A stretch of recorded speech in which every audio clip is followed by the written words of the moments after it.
เพื่อนชวนช็อประวังกับดักอิทธิพลสังคมกับงานเงินสวัสดีค่ะคุณป้าคุณลุงคุณน้าคุณอาและเพื่อนๆวัยเกษียณทุกคนที่น่ารักของป้านะคะวันนี้ป้ามีเรื่องใกล้ตัวมากๆเลยมาเมาให้ฟังค่ะเคยไหมคะที่อยู่ดีๆก็มีเพื่อนโทรมาชวนแกไปเที่ยวกันไหมลดราคาพิเศษเลยนะหรือเธอร้านนี้มีของสวยๆลดเยอะมากเลยนะไปกันเถอะแล้วพอไปแล้วก็ได้ของติดไม้ติดมือกลับมาทั้งที่ตอนแรกก็ไม่ได้ตั้งใจจะซื้อเลยใช่ไหมคะหรือบางทีเห็นเพื่อนบ้านซื้อของใหม่ๆเราก็รู้สึกอยากได้บ้างทั้งที่ของเก่าเราก็ยังใช้ได้ดีอยู่เลยนะคะสงสัยไหมคะว่าทำไมเราถึงเป็นแบบนั้นไม่ใช่เรื่องของความอยากส่วนตัวแล้วนะคะแต่มันคือพลังของคนรอบข้างนี่แหละค่ะที่มีอิทธิพลต่อกระเป๋าเงินของเราอย่างไม่น่าเชื่อเลยค่ะวันนี้ป้าจะชวนทุกคนมาทำความเข้าใจกับดักอิทธิพลสังคมที่แอบแฝงอยู่รอบตัวเราและเรียนรู้วิธีที่จะไม่ให้มันมาควบคุมการเงินของเราค่ะ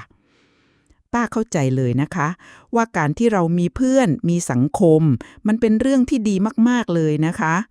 การได้พบปะพูดคุยได้ทำกิจกรรมร่วมกันมันช่วยเติมเต็มชีวิตหลังเกษียณของเราให้มีสีสันไม่เหงา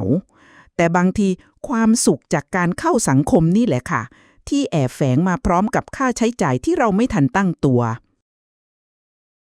1. พลังของอิทธิพลทางสังคมป้าเคยเจอคุณป้าท่านหนึ่งค่ะแกเป็นคนใจดีมากมีเพื่อนเยอะแยะเลยนะคะแต่แกมีปัญหาเรื่องการเงินอยู่บ่อยๆเพราะเพื่อนชวนไปไหนแกก็ไปหมดเลยค่ะไม่ว่าจะเป็นทริปเที่ยวต่างจังหวัดที่แพงลิบลิ่วหรือว่าการซื้อของแบรนด์เนมตามเพื่อนแกบอกว่าป้าก็ไม่อยากให้เพื่อนมองว่าป้าไม่มีหรือไม่เข้าสังคมนี่นาสุดท้ายเงินบำนาญที่ควรจะเก็บไว้ใช้ยามฉุกเฉินก็หมดไปกับการตามเพื่อนค่ะพอเงินหมดก็มานั่งเครียดคนเดียวไม่กล้าบอกใครนอกจากเพื่อนแล้วโลกโซเชียลมีเดียก็มีอิทธิพลอย่างมากเลยนะคะลองนึกภาพตามป้านะคะเวลาที่เราเห็นเพื่อนๆโพสต์รูปไปเที่ยวสวยๆกินอาหารหรูๆหรือซื้อของใหม่ๆเราก็อดไม่ได้ที่จะรู้สึกอยากมีบ้างหรือว่าอยากเป็นแบบนั้นบ้างความรู้สึกกลัวพลาดหรือโฟโมที่ป้าเคยพูดถึงในคลิปที่แล้วก็กลับมาอีกแล้วค่ะแต่คราวนี้มันมาพร้อมกับแรงกดดันจากภาพลักษณ์ที่เราเห็นในโลกออนไลน์ค่ะบางทีเราก็ซื้อของเพราะอยากอวดหรืออยากให้คนอื่นเห็นว่าเรามีไม่ใช่เพื่อความสุขของเราเองนะคะแต่เพื่อสร้างภาพลักษณ์ที่เราอยากให้คนอื่นเห็นซึ่งมันเป็นความสุขที่ฉาบฉวยและไม่ยั่งยืนเลยค่ะเพราะเมื่อเราได้ของมาแล้วความรู้สึกอยากอวดก็จางหายไปแล้วเราก็ต้องหาของใหม่ๆมาเติมเต็มความรู้สึกนั้นอีกเรื่อยๆค่ะกลายเป็นวงจรที่ไม่มีวันสิ้นสุดแล้วทำให้เงินเราหายไปอย่างรวดเร็วค่ะ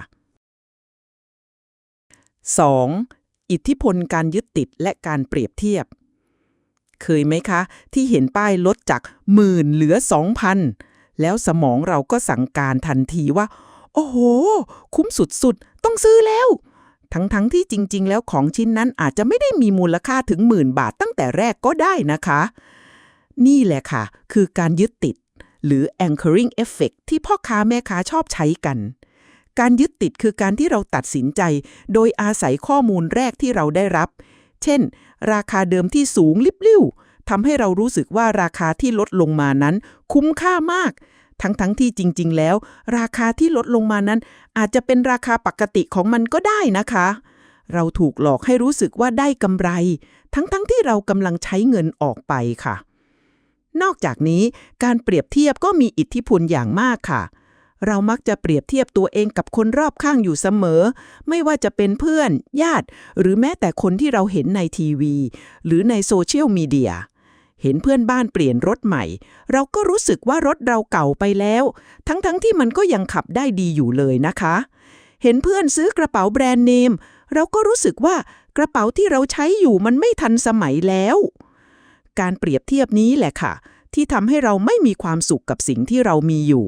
และผลักดันให้เราใช้จ่ายเงินไปกับสิ่งของที่เราไม่ได้จำเป็นต้องใช้จริงๆเพื่อให้เราเท่าเทียมหรือดีกว่าคนอื่นแต่ในความเป็นจริงแล้ว ความสุขที่แท้จริงไม่ได้มาจากการเปรียบเทียบกับใครเลยนะคะมันมาจากความพึงพอใจในสิ่งที่เรามีอยู่ต่างหากค่ะป้าเคยเจอคุณลุงท่านหนึ่งค่ะแกเป็นคนชอบซื้อของเซลล์มากแกจะภูมิใจมากเวลาที่ได้ของมาในราคาถูกกว่าคนอื่นแกเคยซื้อทีวีเครื่องใหม่มาค่ะทั้งที่ทีวีเครื่องเก่าก็ยังใช้ได้ดีอยู่เลยนะคะป้าถามว่าลุงคะทีวีเครื่องเก่าก็ยังใช้ได้ดีอยู่เลยนี่คะทำไมถึงซื้อเครื่องใหม่ล่ะคะแกตอบว่าโอ้ยมันลดเยอะมากเลยนะลดไปตั้งครึ่งหนึ่งเลยนะเพื่อนลุงซื้อมาแพงกว่านี้ตั้งเยอะเลย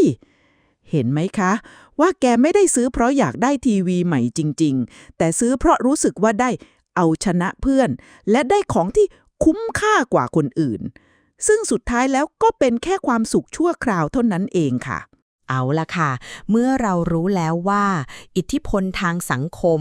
และการยึดติดมีผลกับการใช้จ่ายของเรามากแค่ไหนเราก็ต้องมาหาวิธีรับมือกับมันค่ะป้ามีเคล็ดลับง่ายๆที่จะช่วยให้เราเป็นนายเหนืออารมณ์และเงินในกระเป๋าของเราเองได้ค่ะ 1. สร้างเกราะป้องกันอิทธิพลทางสังคมใจเราเป็นของเราฝึกเจริญสติและรู้จักคุณค่าในตนเอง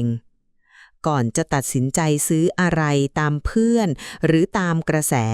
ลองหายใจเข้าลึกๆหายใจออกยาวๆแล้วถามตัวเองว่าเราซื้อสิ่งนี้เพื่อใครกันแน่การที่เราเข้าใจว่าคุณค่าของเราไม่ได้อยู่ที่สิ่งของที่เรามีหรือการที่เราเหมือนคนอื่นจะช่วยให้เราหลุดพ้นจากแรงกดดันทางสังคมได้ค่ะคุณค่าของเราอยู่ที่ความเป็นตัวเราความดีงามที่เรามีและความสุขที่เราสร้างขึ้นมาเองต่างหากค่ะตั้งขอบเขตและสื่อสารอย่างนุ่มนวลเวลาเพื่อนชวนไปทำกิจกรรมที่เกินงบประมาณของเราไม่ต้องกลัวที่จะปฏิเสธนะคะ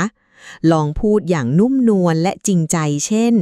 ขอบคุณมากนะที่ชวนแต่ช่วงนี้ป้าลุงขอเก็บเงินไว้ใช้เรื่องจำเป็นก่อนนะ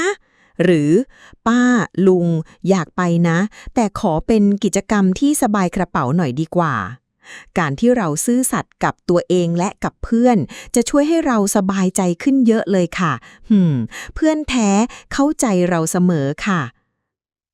หาสังคมใหม่ๆหรือกิจกรรมทางเลือกที่สบายกระเป๋าถ้าเพื่อนกลุ่มเดิมชอบทำกิจกรรมที่ใช้เงินเยอะๆลองมองหากลุ่มเพื่อนใหม่ๆหรือกิจกรรมอื่นๆที่สอดคล้องกับงบประมาณและความสนใจของเราดูสิคะเช่นชมรมผู้สูงอายุกิจกรรมอาสาหรือการรวมกลุ่มกันทำอาหารการได้ทำในสิ่งที่รักและได้พบปะผู้คนที่มีความสนใจคล้ายๆกันจะช่วยเติมเต็มความสุขได้โดยไม่ต้องเสียเงินเยอะเลยค่ะเปลี่ยนมุมมองเรื่องความรวยความรวยที่แท้จริงไม่ได้อยู่ที่จำนวนเงินในบัญชีหรือสิ่งของที่เรามีแต่อยู่ที่ความสุขความสงบในใจและการได้ใช้ชีวิตอย่างมีคุณค่าลองเปลี่ยนจากการเปรียบเทียบสิ่งของมาเปรียบเทียบความสุขดูสิคะว่าใครมีความสุขในชีวิตมากกว่ากันรับรองว่าเราจะพบว่าเรารู้ไว้กว่าที่คิดเยอะเลยค่ะ 2. ทำลายการยึดติดและการเปรียบเทียบมองให้ลึกเห็นให้จริง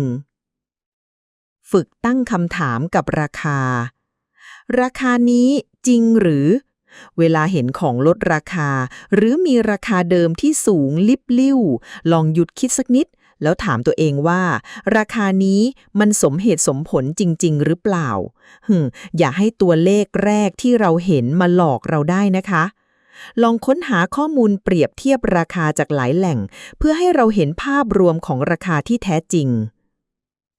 ประเมินคุณค่าที่แท้จริงสำหรับตนเองก่อนจะซื้ออะไรลองถามตัวเองว่าสิ่งนี้มีประโยชน์กับชีวิตเราจริงๆหรือเปล่าเราจำเป็นต้องใช้มันไหมมันจะช่วยแก้ปัญหาอะไรให้เราได้บ้างอย่าซื้อเพราะมันถูกหรือเพราะคนอื่นมีนะคะ ซื้อเพราะมันตอบโจทย์ชีวิตของเราจริงๆค่ะใช้กฎ30 วันอีกครั้งเหมือนที่เราคุยกันไปในคลิปที่แล้วค่ะถ้าอยากได้อะไรที่เกิดจากการเปรียบเทียบหรือเห็นว่ามันลดราคาเยอะๆน่ะให้รอไปก่อน30 วันถ้าครบ30 วันแล้วยังอยากได้อยู่ค่อยซื้อ เทคนิคนี้ช่วยให้เรามีเวลาคิดทบทวนและแยกแยะระหว่างความอยากชั่วคราวกับความจำเป็นที่แท้จริงได้ค่ะฝึกขอบคุณในสิ่งที่เรามีการที่เราเปรียบเทียบตัวเองกับคนอื่นมักจะทำให้เรามองไม่เห็นคุณค่าในสิ่งที่เรามีอยู่ลองฝึกขอบคุณในสิ่งเล็กๆน้อยๆในชีวิตประจำวันดูสิคะเช่นขอบคุณที่มีบ้านอยู่ขอบคุณที่มีอาหารกินขอบคุณที่มีสุขภาพที่ดีการฝึกขอบคุณจะช่วยให้เรามีความสุขกับปัจจุบันและลดความต้องการที่จะมีเหมือนคนอื่นลงไปได้มากเลยค่ะป้าเองก็เคยเจอค่ะสมัยก่อนตอนเพิ่งเกษียณใหม่ๆเพื่อนสนิทของป้าคนหนึ่งชอบชวนไปเที่ยวต่างประเทศบ่อยมากๆเลยค่ะแกจะบอกว่าแกทริปนี้ลดพิเศษเลยนะถ้าไม่ไปตอนเนี้ยเสียดายแย่เลยป้าตอนแรกก็รู้สึกเกรงใจค่ะไม่อยากปฏิเสธเพราะอยากไปเที่ยวกับเพื่อนจริงๆค่ะแต่พอมาดูงบประมาณของตัวเองแล้วก็รู้ว่ามันเกินตัวไปมากเลยค่ะป้าก็เลยตัดสินใจบอกเพื่อนไปตรงๆค่ะว่าป้าอยากไปเที่ยวกับแกนะแต่ช่วงนี้ป้าขอเก็บเงินไว้ใช้ในสิ่งที่จำเป็นก่อนนะไว้โอกาสหน้าถ้ามีทริปที่สบายกระเป๋าหน่อยป้าขอไปด้วยนะตอนแรกป้าก็กลัวเพื่อนจะน้อยใจนะคะแต่เพื่อนป้าก็เข้าใจค่ะแล้วหลังจากนั้นเพื่อนก็ชวนป้าไปทำกิจกรรมอื่นๆที่ไม่ต้องใช้เงินเยอะค่ะเช่นไปเดินเล่นในสวนสาธารณะไปทำบุญหรือไปนั่งคุยกันที่บ้านป้าก็ยังคงมีความสุขกับการได้อยู่กับเพื่อนเหมือนเดิมค่ะแถมเงินในกระเป๋าก็ยังอยู่ครบด้วยค่ะอีกเรื่องหนึ่งคือเรื่องของคุณลุงบุญมีค่ะคุณลุงบุญมีแกเป็นคนชอบเล่นกอล์ฟมากค่ะพอเกษียณแล้วก็มีเวลาไปออกรอบบ่อยมากแกจะชอบซื้อไม้กอล์ฟรุ่นใหม่ๆตลอดเวลาเลยค่ะแกบอกว่าไม้กอล์ฟรุ่นนี้มันดีกว่ารุ่นเก่าเยอะเลยนะหนูแถมตอนนี้กำลังลดราคาพิเศษด้วยนะทั้งที่ไม้กอล์ฟเก่าของแกก็ยังใช้ได้ดีอยู่เลยค่ะแต่แกก็ยังซื้อใหม่เรื่อยๆพอเห็นเพื่อนๆซื้อกันและรู้สึกว่าไม้กอล์ฟรุ่นใหม่มันจะทำให้แกเล่นได้ดีขึ้นค่ะป้าก็เลยชวนคุณลุงบุญมีมาคุยกันค่ะป้าบอกแกไปว่าลุงคะการที่เรามีอุปกรณ์ดีๆมันก็ช่วยได้ส่วนหนึ่งค่ะแต่สิ่งที่สำคัญที่สุดคือทักษะและการฝึกฝนของเราเองนะคะป้าแนะนำให้คุณลุงลองเปลี่ยนจากการซื้อไม้กอล์ฟใหม่ๆมาเป็นการลงทุนกับการฝึกซ้อมหรือการเรียนกับโปรผู้เชี่ยวชาญดูบ้างตอนแรกแกก็ไม่เชื่อหรอกค่ะแต่ป้าก็ให้กำลังใจว่าลองดูสักตั้งนะคะลุงไม่เสียหายอะไรนี่นาตอนนี้คุณลุงบุญมีความสุขกับการเล่นกอล์ฟได้มากขึ้นเยอะเลยค่ะแกบอกว่าแกตีได้ดีขึ้นจริงๆโดยไม่ต้องเสียเงินซื้อไม้กอล์ฟใหม่เลยค่ะแกบอกว่าป้าเกษียณมีไฟพูดถูกจริงๆนะการลงทุนกับตัวเองนี่แหละคือการลงทุนที่คุ้มค่าที่สุดเลยเห็นไหมคะว่าแค่เปลี่ยนมุมมองนิดเดียวชีวิตก็เปลี่ยนไปได้เยอะเลยค่ะนอกจากนี้ป้าก็เคยเห็นคุณป้าท่านหนึ่งค่ะแกชอบซื้อของตามโฆษณาในทีวีมากเห็นอะไรลดราคาหรือมีโปรโมชั่นพิเศษแกก็ซื้อหมดแกเคยซื้อเครื่องออกกำลังกายมาค่ะทั้งที่แกก็ไม่ค่อยได้ออกกำลังกายเท่าไหร่ป้าถามว่าป้าคะเครื่องออกกำลังกายนี้ซื้อมาได้ใช้ไหมคะแกตอบว่าโอ้ยมันลดเยอะมากเลยนะหนูถ้าไม่ซื้อตอนเนี้ยพลาดเลยนี่แหละค่ะคือผลของการยึดติดกับราคาที่ลดลงโดยไม่ได้คิดถึงประโยชน์ที่เราจะได้รับจริงๆป้าก็เลยแนะนำให้คุณป้าท่านนั้นลองใช้กฎข้อ30 วันดูค่ะถ้าอยากได้อะไรให้รอไปก่อน30 วันถ้าครบ30 วันแล้วยังอยากได้อยู่ค่อยซื้อตอนแรกแกก็ไม่ค่อยเชื่อหรอกค่ะแต่แกก็ลองทำดูตอนนี้แกบอกว่าโอ้โหป้าเกษียณมีไฟกฎข้อ30 วันเนี่ยมันวิเศษจริงๆค่ะ ของหลายชิ้นที่เคยอยากได้พอครบ30 วันแล้วก็ไม่อยากได้แล้วค่ะ เงินก็อยู่ครบในกระเป๋าเลยค่ะ เห็นไหมคะว่าเทคนิคง่ายๆแค่นี้ก็ช่วยให้เราประหยัดเงินไปได้เยอะเลยค่ะ เห็นไหมคะว่าการที่เราเข้าใจอิทธิพลทางสังคมและการยึดติดมันช่วยให้เราตัดสินใจเรื่องเงินได้ดีขึ้นมากแค่ไหน การเปลี่ยนแปลงอาจจะไม่ได้เกิดขึ้นในชั่วข้ามคืนนะคะ แต่ถ้าเราค่อยๆฝึกฝนไปเรื่อยๆเราจะพบว่าเราสามารถเป็นนายเหนืออารมณ์และเงินในกระเป๋าของเราได้อย่างแท้จริงค่ะเหมือนเรากำลังฝึกเป็นนักรบทางการเงินที่ฉลาดและแข็งแกร่งเลยค่ะเห็นไหมคะว่าเรื่องเงินทองมันไม่ได้ยากอย่างที่คิดถ้าเราเข้าใจใจของเราเองและรู้จักกับดักที่อยู่รอบตัวเราป้าอยากชวนทุกคนลองนำเคล็ดลับที่ป้าแบ่งปันไปปรับใช้ดูนะคะไม่ต้องรีบร้อนค่ะค่อยๆทำไปทีละน้อยๆลองเริ่มจากการตั้งขอบเขตกับเพื่อนหรือลองใช้กฎข้อ30 วันดูนะคะแล้วลองสังเกตดูนะคะว่าความรู้สึกของเราเปลี่ยนไปอย่างไรบ้างเราอาจจะพบว่าความสุขที่แท้จริงมันอยู่ใกล้ตัวเรามากกว่าที่เราคิดเยอะเลยค่ะและที่สำคัญที่สุดป้าอยากให้ทุกคนให้อภัยตัวเองนะคะถ้าบางครั้งเราเผลอใช้จ่ายไปกับอิทธิพลทางสังคมอีกมันเป็นเรื่องปกติค่ะไม่มีใครสมบูรณ์แบบสิ่งสำคัญคือการเรียนรู้จากความผิดพลาดและเริ่มต้นใหม่ในทุกๆวันเหมือนกับการฝึกเดินค่ะล้มแล้วก็ลุกขึ้นมาใหม่เดินไปเรื่อยๆเดี๋ยวก็ถึงเส้นชัยเองค่ะแล้วถ้าใครมีประสบการณ์ดีๆหรือเคล็ดลับเด็ดๆในการจัดการกับอิทธิพลทางสังคมและการยึดติดกับการเงินอย่าลืมมาคอมเมนต์แบ่งปันให้ป้าและเพื่อนๆคนอื่นๆได้อ่านกันบ้างนะคะป้าอยากฟังเรื่องราวของทุกคนค่ะการแบ่งปันประสบการณ์ของเราจะช่วยเป็นแรงบันดาลใจให้คนอื่นได้ด้วยนะคะถ้าคลิปนี้มีประโยชน์อย่าลืมกดไลค์กดแชร์ให้เพื่อนๆหรือญาติๆที่อาจจะกำลังเจอปัญหาแบบเดียวกันนะคะและที่สำคัญที่สุดอย่าลืมกดติดตามช่องเกษียณมีไฟใจมีฝันของป้าไว้ด้วยนะคะจะได้ไม่พลาดเรื่องราวดีๆและแรงบันดาลใจใหม่ๆที่ป้าจะนำมาฝากในทุกสัปดาห์ค่ะถ้าเนื้อหามีประโยชน์แล้วอยากสนับสนุนให้ป้ามีกำลังใจทำคลิปดีๆต่อไปสามารถร่วมสนับสนุนได้ที่ลิงก์ Buy Me a Coffee ด้านล่างนี้นะคะขอบคุณมากๆเลยค่ะแล้วเจอกันใหม่คลิปหน้าค่ะ